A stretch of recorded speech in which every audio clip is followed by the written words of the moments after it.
Hello everyone. Welcome to the part 2 of the chapter second of era of one party dominance. Last lecture आपने देखा होगा, कल वो upload हो चुका है कि कैसे कांग्रेस पावर में आई, कैसे उन्होंने 3 कॉन्जिक्यूटिव इलेक्शन जीते और कैसे अभी हम जो देखेंगे वो ये कि अब जो नेचर था कांग्रेस के डोमिनेंस का वो क्या था। इससे पहले हम लोग ये पढ़ चुके हैं कि कांग्रेस ने कैसे इलेक्शन जीते, कैसे हमारे इलेक्टोरल रोल्स प्रिपेयर हुए, कैसे इलेक्शन कमीशन का एस्टेब्लिशमेंट हुआ और कैसे वर्ल्ड का जो व्यू था हम हमारे इलेक्शंस को लेके, बिफोर इलेक्शंस कैसा था और आफ्टर इलेक्शंस कैसा रहा। अभी हम देख रहे हैं nature of Congress dominance second chapter को कंटिन्यू करते हुए।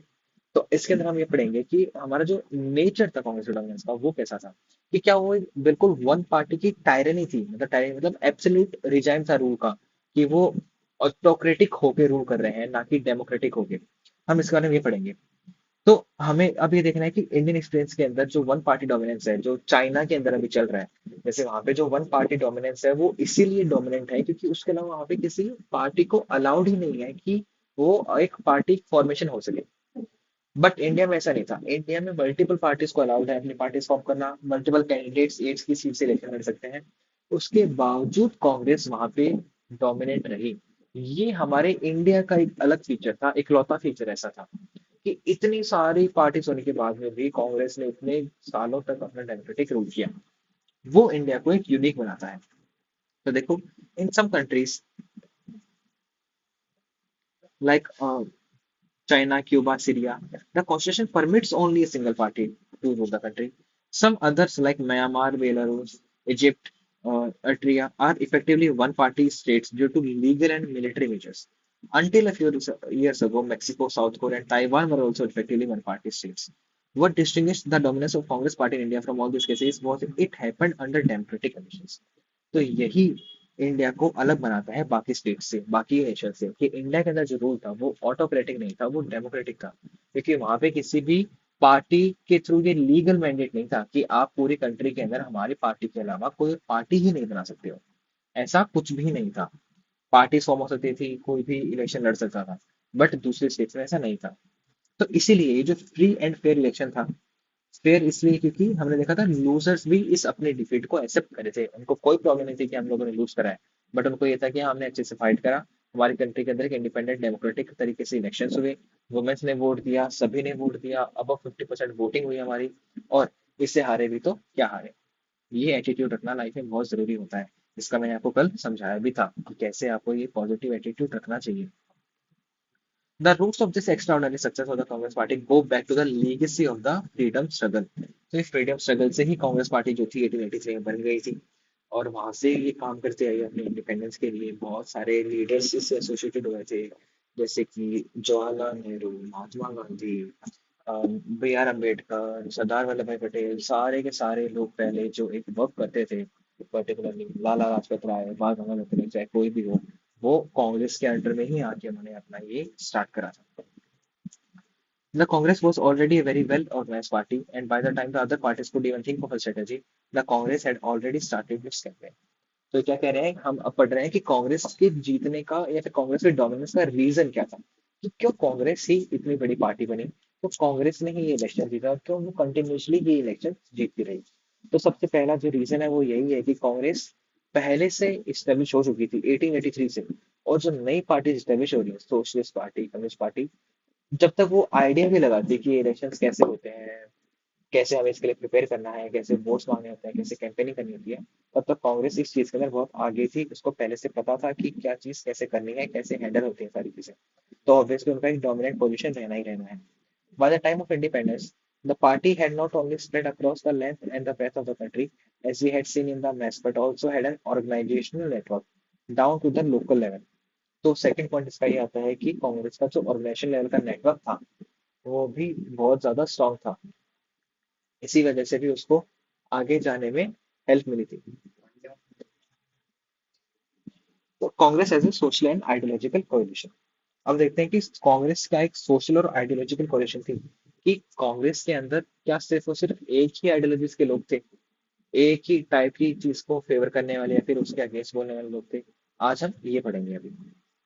So we have already studied that Congress evolved from its origin in 1885 as a pressure group for the newly educated professional and commercial classes. and mass movement in the 20th century. Thus, the Congress became a party dominated by the English-speaking upper caste, upper middle class, and urban elite. But with every civil disobedience movement, it lost its social base widened. तो हमें ये पता है कि जब Congress starting में form हुई थी ना, तब उसको एक इलीट क्लास ने ही फॉर्म किया था as a pressure group to the Britishers. वो एक अपर मिडिल क्लास थी, अपर क्लास के लोग थे जिन्होंने इसको एस्टेब्लिश किया। उसके बाद में जैसे जैसे कैंपेन्स पे कैंपेन होते गए, कांग्रेस अपना नेटवर्क बनाती गई, वैसे वैसे इसका सोशल बेस बढ़ता गया। मतलब अब वो सोसाइटी की डिफरेंट नीड्स को, डिफरेंट सेक्शंस को केटर करने लगी। It brought together diverse groups whose interests were often contradictory. Peasants and industrialists, urban dwellers and villagers। मतलब देखिए, peasants and industrialists दोनों अलग अलग हैं, कॉन्ट्राडिक्टरी हैं, बट फिर भी वो उसके नेटवर्क में थे, उसके सोशल बेस का एक पार्ट थे। वर्कर्स भी और ओनर्स भी, मिडल मैन भी, लोअर मैन भी, अपर क्लासेस भी, all caste, all classes. Gradually, its leadership also expanded beyond the upper caste and upper class professionals to agriculture-based leaders and a rural orientation।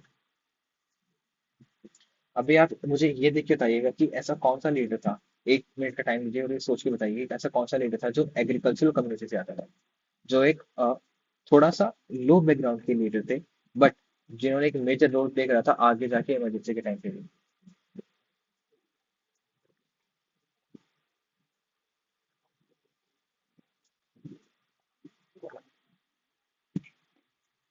मैं बात कर रहा हूँ जयप्रकाश नारायण की। अब देखते हैं, many of these groups merged their identity within the Congress. Very often they did not and continue to exist within the Congress as a group of individuals। तो ये जो भी लोग थे, चाहे पीजेंट्स हो, चाहे इंडस्ट्रियलिस्ट हो, चाहे वर्कर्स हो, चाहे ऑनर्स हो, भले ही मिडल मैन हो, अपर क्लास हो, लोअर क्लास हो, इन सभी ने किसी न किसी तरीके से अपने आप को कांग्रेस के साथ एस्टेब्लिश कर लिया था और अपनी कांग्रेस से आइडेंटिटी बना ली थी। तो अब उनको ये फर्क नहीं पड़ता था कि वो किस क्लास से आ रहे हैं, किस कास्ट के हैं, किस सोसाइटी से बिलोंग करते हैं। वो अपने आप को कांग्रेस का एक हिस्सा समझ रहे थे और अपने आप को ऐसे मर्ज कर लिया था। तो अब हम देखेंगे जब कांग्रेस के अंदर किसी ने अपने आप को मर्ज कर लिया है कि एक ही पार्टी है, सॉरी, एक ही पार्टी है, बट उसके अंदर डिफरेंट सेक्शंस के लोग हैं, डिफरेंट क्लासेस के लोग हैं, डिफरेंट कल्चर के लोग हैं, डिफरेंट जेंडर्स के लोग हैं, डिफरेंट प्रोफेशन के लोग हैं। तो अब जब आप देखेंगे कि एक ही, बाहर सबको क्या दिख रहा है, बाहर सबको दिख रही है ये बड़ा वाला सर्कल जो कि है कांग्रेस आपका। बट कांग्रेस किनसे मिलकर बना है? वर्कर्स से, पीजेंट से, इंडस्ट्रियलिस्ट से, ओनर्स से, एग्रीकल्चरिस्ट से, अपर क्लास से, मिडिल क्लास से, लोअर क्लास से। ये क्या है? यही कांग्रेस को बना रहे हैं। तो अब देखिए, जब एक ही पार्टी के अंदर इतनी डिफरेंट डिफरेंट आइडियोलॉजीज होंगी, तो उसका सोशल वेट स्ट्रॉन्ग होगा कि नहीं? कैसे नहीं होगा? मान लीजिए किसी को मुंबई में कैंपेनिंग करनी है, तो वो किसको भेजेंगे? वो इंडस्ट्रियलिस्ट को भेजेंगे। किसी को बिहार में कैंपेनिंग करवानी है, तो वो उन पीजेंट्स को भेजेंगे, इन वर्कर्स को भेज देंगे, इन एग्रीकल्चरिस्ट को भेजेंगे, जिससे कि उनका वोट बैंक स्ट्रॉन्ग होता है। तो यही है कि कांग्रेस का एक सोशल बेस वाइड होने का रीजन यही था कि उनके अंदर डिफरेंट डिफरेंट सेक्शन से लोग थे जिन्होंने इस मूवमेंट को आगे जाके सपोर्ट करा। Congress accommodated the revolutionary and pacifist, conservative and radical, extremist and moderate, and the right and the left, all shades of the center। वो लोग कैसे भी हों, चाहे वो रिवोल्यूशनरी आइडियोलॉजीज के हों, चाहे पैसिफिस्ट के, चाहे वो कंजर्वेटिव हो, चाहे रेडिकल हो, चाहे वो एक्सट्रीमिस्ट हो या मॉडरेट हो। मतलब कि क्या होगा एक्सट्रीमिस्ट मॉडरेट की, जो मॉडरेट तरीके अपनाना चाहते हो, मध्यांतर वाले, कि पीस के थ्रू, प्रोटेस्ट के थ्रू, और एक्सट्रीमिस्ट मतलब रिवोल्यूशन के थ्रू, एंगर के थ्रू, वॉर के थ्रू, जो अपने मीन्स को अचीव करना चाहते हो, भले वो राइट साइड के हो या फिर लेफ्ट साइड के। लेफ्टिस्ट पार्टी जो होती है वो थोड़ा पुअर अलाइनमेंट के साथ आती हैं कि हमें गरीबी हटानी है, हमें गरीबों को न्याय दिलाना है। जो राइटिस्ट होती है वो थोड़ा इंडस्ट्रीज को प्रिफर करती हैं, थोड़ा बिजनेस के को प्रमोट करती हैं। तो भले ही किसी भी आइडियोलॉजीज के लोग हों, बट वो सारे कांग्रेस के अंदर थे। The Congress was a platform for numerous groups, interests, and even political parties to take part in the national movement.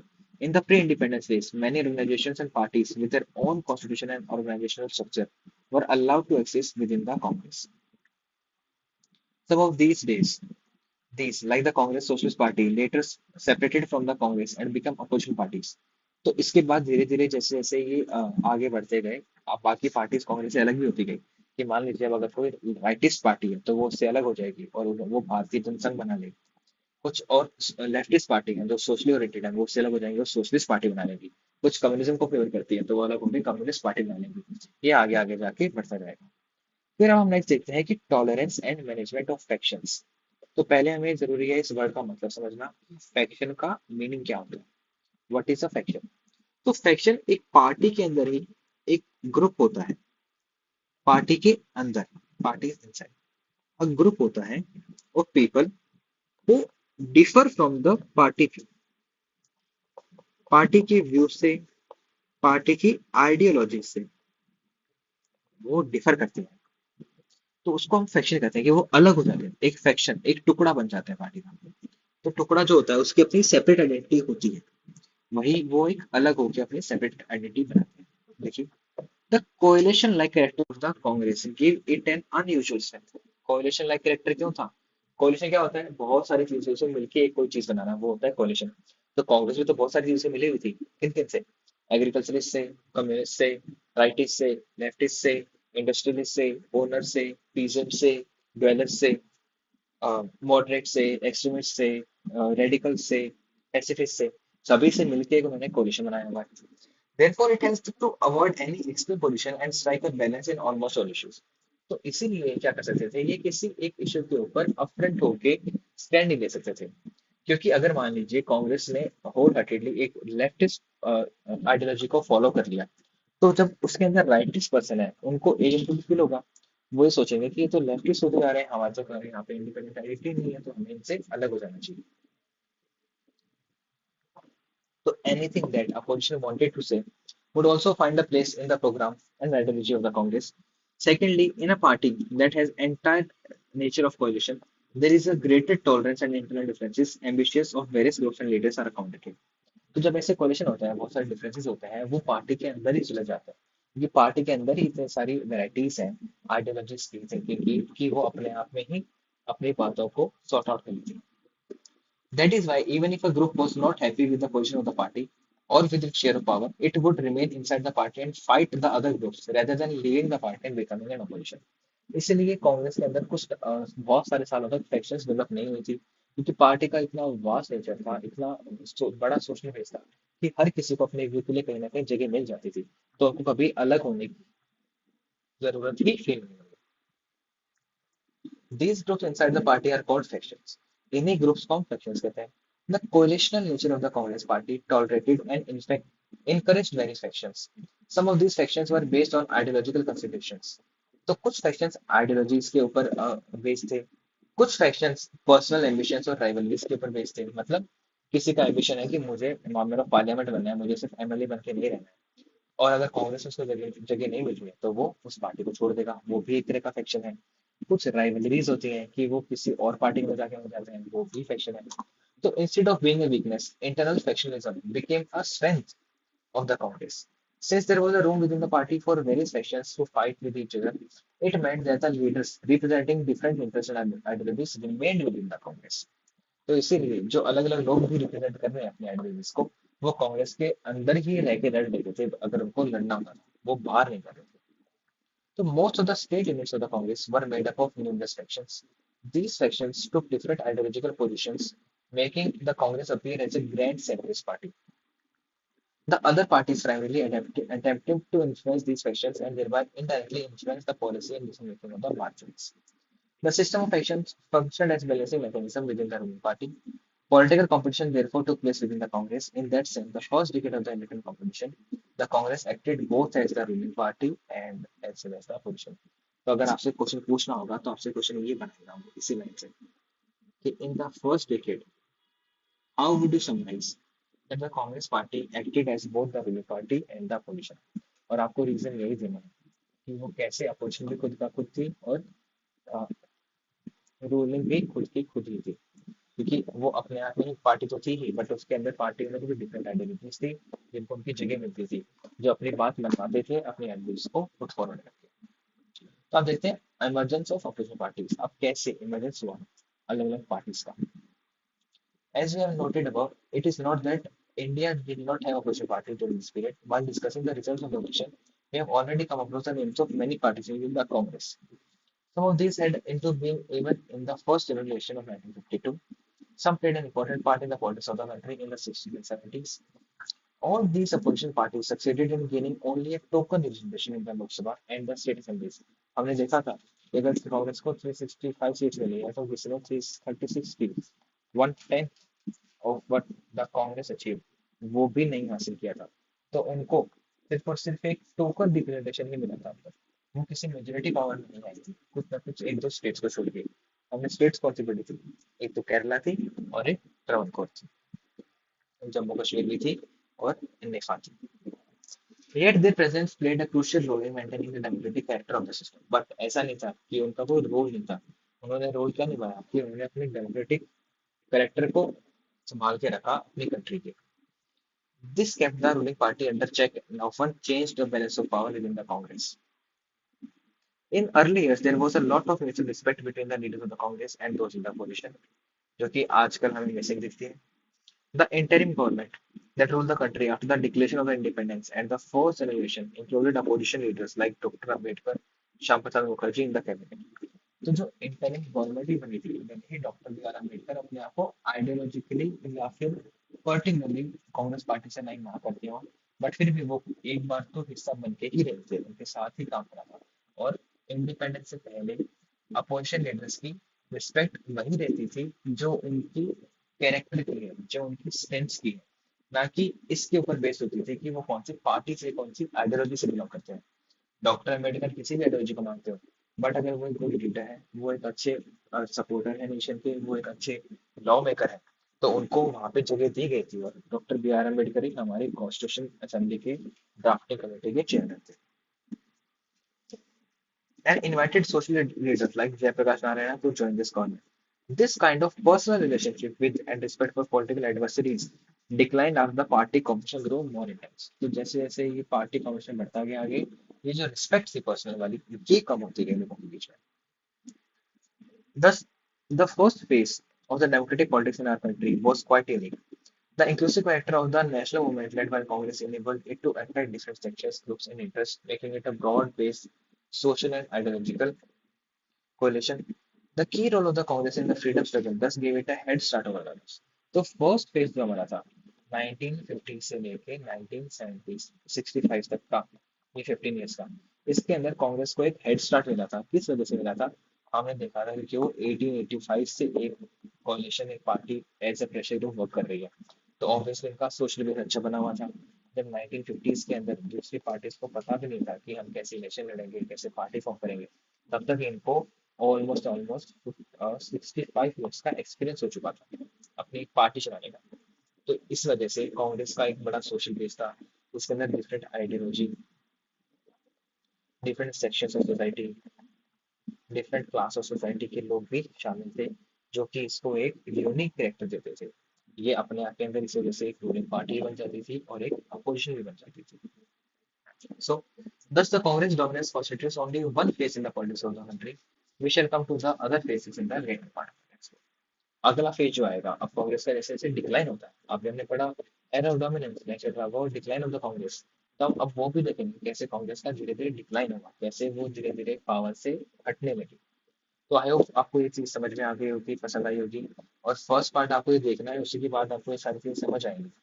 तो जाने से पहले make sure to like share and subscribe the channel. Thank you very much.